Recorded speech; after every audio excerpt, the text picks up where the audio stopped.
Bang, kau tahu cerita tak? Malaysia pernah ada superbike sendiri. Bukan setakat demak mod drag, tapi superbike legit. Nama dia Petronas FP1.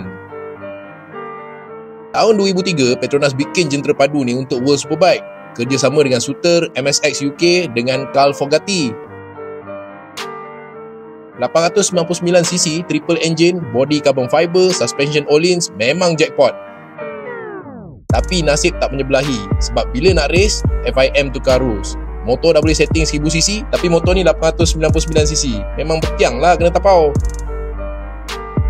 Daripada jadi ikon, terus jadi misteri. Geng paranormal jumpa 60 biji kat gudang UK. Lepas tu rebrand jadi Momoto MM1. Tapi last kena rampas sebab isu tax. Sampai sekarang tak settle. Sayang weh, motor rare tapi berabuk. Bila dah lama tersadai kat bengkel, debu dia macam makeup opera. Nak settle barang-barang rare yang berdebu macam ni, perlukan produk yang sesuai. Kalau kau main agak-agak je, jahanam condition barang NOS tu.